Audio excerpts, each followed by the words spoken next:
the ocean is the most important thing that we have, but that it's in massive trouble and we need to fix it. A lot of noise is made about deforestation, landfill, and greenhouse gas emissions. But given they make up more than 70% of the Earth's surface, is enough being done to protect our oceans? Nina Jensen doesn't think so, but she's on a mission to change that. The marine biologist spent 15 years at the WWF Norway before becoming the chief executive of REV Ocean, the world's largest research and expedition vessel, which is currently under construction. Once finished, it will be made available to scientists, NGOs, business leaders, and policymakers. And Nina hopes it'll lead to a sea change in attitudes towards the oceans. It opens up a world of opportunities in terms of getting people with money, people with power to care. Joining me on this episode of Leaders with Lacqua Goes Green is Nina Jensen, Chief Executive of REV Ocean.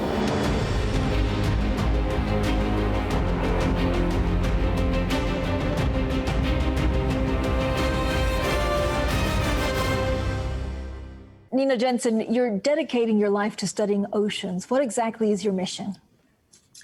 Well, nothing is more important than the ocean. It provides us with pretty much everything that we need to have a good life. It gives us more than 50% of the oxygen that we breathe. It provides us with food, energy, water, livelihoods, and a lot of the solutions to the major problems we're facing can be found in the ocean. So what's there to wonder about? We have to look after the ocean. I mean, it feels like we were a little bit late to the game. So, we talked about global warming, we looked at the ozone layer, we set out targets to achieve without really studying the ocean. Why is that? That's a good question. I mean, as a marine biologist, I've always thought that the ocean should be on top of the list. But I think in many ways it's out of sight, out of mind. It seems vast, it's largely unexplored, and people just probably thought that it was doing okay. But then I think the global plastic crisis, which became really, really evident a few years back, really was an eye-opener for many people that the state of the ocean is not so good and we urgently need to do something. Right, and we suddenly realize that actually there's this process called acidification. If you'd love to explain it in simple terms, I'm sure our viewers would benefit from it. But it's basically the fact that if it becomes more acid, then it will be much harder for us to achieve our climate change goals. That's so true. And in essence, the ocean is taking up a lot of the CO2 that we have produced. The scientists are actually estimated that more than 1/3 of the CO2 that we've emitted so far has been taken up by the ocean. And this, of course, changes the entire chemistry of the ocean, making it more acidic, meaning that the content of CO2 is much higher than it should be. And this, of course, has dramatic impacts for all the organisms in the ocean, and particularly those in the lower parts of the food chain, which are building their skeletons from calcium carbonate. And an increasing amount of CO2 in the ocean and increased acidification makes this process virtually impossible, so that their skeletons and their structures are basically smoldering in between our fingers. Nina, as a marine biologist, when did you decide you wanted to study the oceans? I mean, it's amazing looking at all the pictures out there of you in wetsuits, like actually understanding and being in the oceans to understand what we're facing. I think it started at a very early age when I was a kid. Like most kids, we all have a fascination for the ocean, and it was like a safe haven and a place to escape to when everything on land just seemed a little bit overwhelming. And diving down into the kelp forest, seeing all the amazing life underneath the ocean made me extremely fascinated by it, but also wanting to protect it. So ever since I was a kid, I joined the Panda Club when I was the age of 7, and decided at a very early age that I wanted to work for WWF, World Wildlife Fund, to protect it. And here I am, still doing the same thing. When did you realize that actually we had to protect our oceans better? Was there a eureka moment? Did you realize that actually we're not doing enough, that people were almost uneducated about what was going on beneath what we could see? Well, given that I became engaged in the ocean from a very early age, I think I already knew, but of course, working for the world's biggest conservation organization puts that very much top of mind. So I spent the broader part of 15 years of my life in WWF working on marine conservation issues before I started up in REV Ocean just a couple of years back. So this realization about the trouble that our ocean is in has been there for a very long time. REV Ocean is basically like a super yacht with, capabilities once it's built and out in the ocean to collect data, to educate people about what they can do better. What is the mission of REV Ocean? The mission is relatively simple. It's one healthy ocean, and it's all about gathering the data that we need, making that data and knowledge more readily available, and turning it into concrete solutions. And it's, of course, based on the understanding that the ocean is the most important thing that we have, but that it's in massive trouble and we need to fix it. Only in our lifetime, over the past 40 years, we have lost more than 40% of life in the ocean, and the situation is escalating as a result of climate change, overfishing, and plastic pollution. So we are quickly running out of time, but I feel confident that when we get an increasing number of philanthropists, investors, and the business sector engaged in fixing the problems of the ocean, that we can actually do it. So, when are you actually expecting to get onto REV Ocean? I know that there was a delay by a couple of years because I imagine manufacturing, or is it permits that actually delayed it by 3 to 4 years? No, it's actually construction challenges related to weight and some technical issues. So we are unfortunately delayed. It's hard to say at this point. In worst case, it could be up to 3 to 5 years. But we're, of course, hoping that the yard will be able to deliver a vessel according to contract much sooner than that. So, Nina, talk to me about plastic pollution. A number of countries have actually banned the use of single-use plastic. How much of a difference has that made, and how much more can we do? Is there any low-hanging fruit that actually, if there was a rule tomorrow in the US, in Europe, in Central America, it would make a massive difference? Well, so far, because the ban has been relatively recent, it hasn't made that much difference yet. But of course, it's regulations like these that will have a big impact on the way forward. Because over the past decade, we've actually produced more plastics than in the entire last century. And the majority of this is ending up in landfills or in the environment and ultimately in the ocean. So the situation is really, really serious, and we have no idea what the long-term consequences of this is for the ecosystem, for species living in the ocean, and ultimately us at the top of the food chain as we are drinking, eating, and even having plastics rain down on us wherever we are. Up next, the COVID crisis has in many ways woken the world up to just how fragile our existence is, giving an added urgency to the climate change message. However, for Nina Jensen, it's not come without its downsides too. The pandemic has contributed to an increasing use of plastics, including the face masks that we're now seeing littering beaches and the ocean and nature all over the world.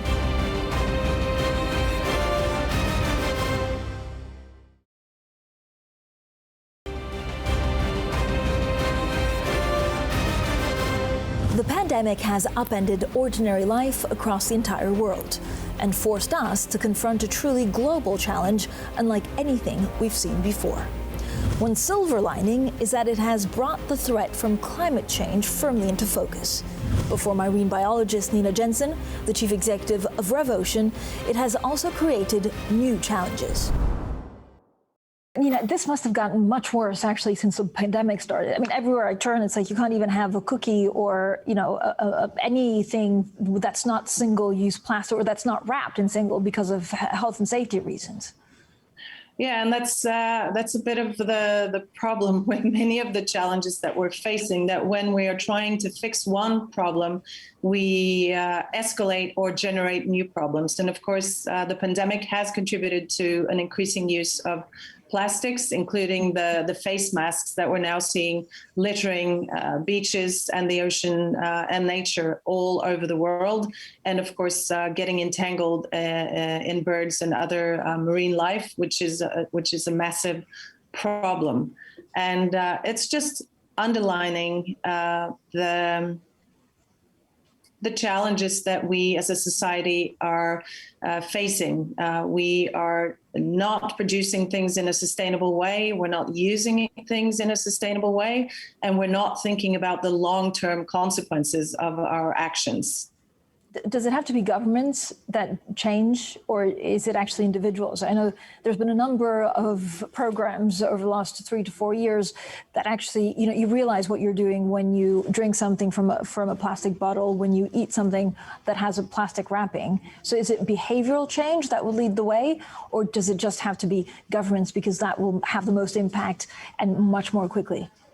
It has to be a bit of everything, actually, and change, of course, starts with ourselves. So we can all play our role in this by cutting out single-use plastics from our daily lives, but also, of course, making sure that we reduce our consumption and also properly dispose of the plastic and other waste that we're using. But we can't really put all of the burden and responsibility on individual consumers. Ultimately, the responsibility sits with those that are producing the plastics and, of course, using it in a large degree. And they have to be regulated by the policymakers. So that's why the ban on single-use plastics is a good one, but we also need to stop using virgin plastics, for example, or producing virgin plastics, and increasingly focusing on recycling what we've already produced. What about overfishing? So again, there's been a number of documentaries where you basically look at it and then you have tears in your eyes about what we're doing to some of the fish and some of the beautiful marine biology out there in the oceans. Are people going to change the way they consume fish, or is it countries that actually need to find a new way of fishing sustainably? Again, I think it's a little bit of both. As consumers, we can make conscious choices by only choosing certified sustainable seafood. And actually, seafood is still one of the best choices if you care about environmental challenges. But ultimately, the responsibility sits with the governments and policymakers to regulate the way that we are running our fisheries so that they are in line with stock assessments, with what the science is telling us, and of course, protecting really important and vulnerable habitats so that they can continue to produce fish and seafood in the years to come. So, with REV Ocean, where are you hoping to have the most impact? I know, and I find fascinating the fact that, a lot of people say that they're nature lovers or that there's, conservationists, and then there's capitalism on the other side. You basically believe that it's only by including people, philanthropists and capitalists, I guess, that you get stuff done because they have the most money. Would that be a fair representation? Absolutely. And, as an environmental activist who've been focusing on this for a very, very long time, of course, I see the impact that we can have as environmental activists, but it's not enough in terms of the challenges that we're facing. So unless we can get capitalism, big industrial players in the corporate sector to play alongside and take their responsibility, we're not going to have the impact that we need. So that's why I decided to myself team up with an industrialist and a capitalist who has pretty much always succeeded at the business ventures that he's set forth. And given that we share the same passion for saving life in the ocean, I actually think that we now have a fighting chance to do exactly that. Is it true that it's less than 1% of all global philanthropic efforts that go to the ocean? That's what they say. And that's, of course,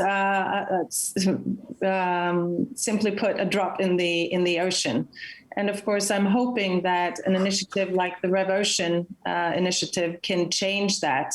So we are hoping to invite philanthropists from all over the world, key decision makers and celebrities to come out with the REV Ocean vessel and firsthand explore the ocean, understand and appreciate its beauty, and be part of the solution. Because I think that in many parts has been what's lacking. The ocean seems so out of sight and out of mind, but if you can bring it closer to heart and actually bring people down into the ocean to see firsthand what is going on, then hopefully people will want to be part of the solution. Who would be your ideal celebrity to come on board and spread the message? Well, obviously there are quite a few on top of the list as we want to create more engagement. One of the top celebrities that have very broad reach in social media is, of course, The Rock. So he would be very high on the list. But of course, also the president of the US, the president of China. I'd love to have both of them part of the REV Ocean mission alongside global philanthropists to really make a big impact. Nina, when you look at philanthropy across the world, how's it changed? So are we, again, is it about message spreading, or is it just putting a lot of money to where it makes a difference? So in terms of data collection and then on finding these scalable solutions? Well, I think sustainability and environmental issues are more top of mind now than they used to be. It's been quite heavy lifting to actually get people to care. But now we see huge changes in the financial sector with policymakers and, of course, with business and industries that they do care, and also they don't have a choice. They are increasingly being regulated to deal with the environmental consequences of their production. And of course, consumers are demanding it. And we're also seeing that people don't really want to work for companies that don't own up to their environmental responsibility. And of course, that's when the magic starts happening, because when individuals, your workforce, your investors, your board are all demanding sustainability, that's when you start looking for the business solutions that can actually take care of the problems. And that's when things start changing rapidly. Up next, how does Nina respond to critics who question whether a multi-million-dollar super yacht is really what's needed to save the oceans? It opens up a world of opportunities in terms of getting people with money, people with power, people that actually need to change their behavior to protect the ocean. This is the opportunity to actually get them to care.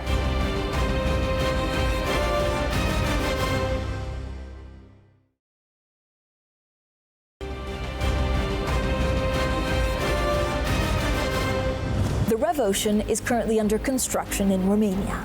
Once complete, it will be the largest research and expedition vessel in the world. But with a price tag of at least $350 million, some critics have questioned whether this super expensive super yacht is what's really needed to save the oceans. I asked Chief Executive Nina Jensen for her response to those who say it sends the wrong message on sustainability. They are absolutely right. And of course, building the world's largest research and expedition vessel that is also a super yacht is not necessarily sustainable. However, it opens up a world of opportunities in terms of getting people with money, people with power, people that actually need to change their behavior to protect the ocean. This is the opportunity to actually get them to care. By inviting them to come on board the REV Ocean initiative or a vessel, by showing them that a vessel can actually be built and operated sustainably, and be presented to the many solutions that we will be working with organizations and scientists from all over the world, then I really think that it's actually worth it. What are you most proud of in the vessel? I know you've been using some pretty cool new technology about how to make it more friendly. I think it's that sustainability runs through every single thing that we do, down to the soap that is in the showers, the materials that have gone into building the vessel, the battery packs, the solar coating, the uniform program, everything that we do. But one particularly cool thing is, of course, when we reached out to one of our suppliers and we wanted sustainable decks on board the vessel.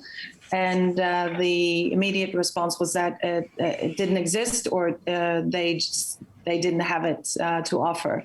And of course, with a philanthropist and a billionaire building a vessel, demanding it, then the situation changes. So we ended up with getting something called Limba, produced from Cameroon, that is FSC certified and is now one of the top selling products from the company Wolves Nautical that we bought it from. So it just shows the impact that you can actually have by bringing something to market that didn't originally exist, and that can actually, hopefully, also have ramifications outside of this one vessel, but also for other yachts being produced in the future.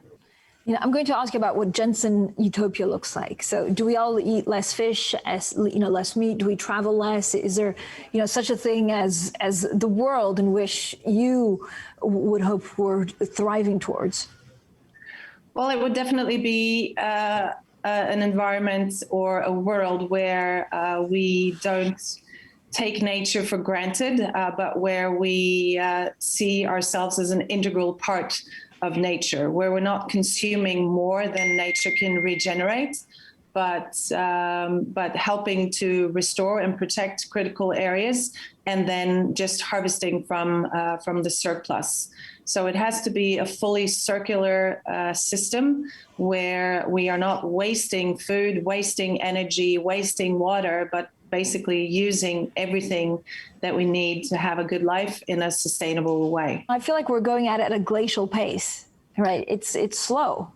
Yeah, it's way too slow. It's way too slow. And of course, we're now at COP26. World leaders have been talking about the climate change problem for 3 decades, and emissions are still rising, despite the fact that this is the biggest challenge the world has ever been facing. So yes, it is a glacial pace, and we need to really, really scale up quickly.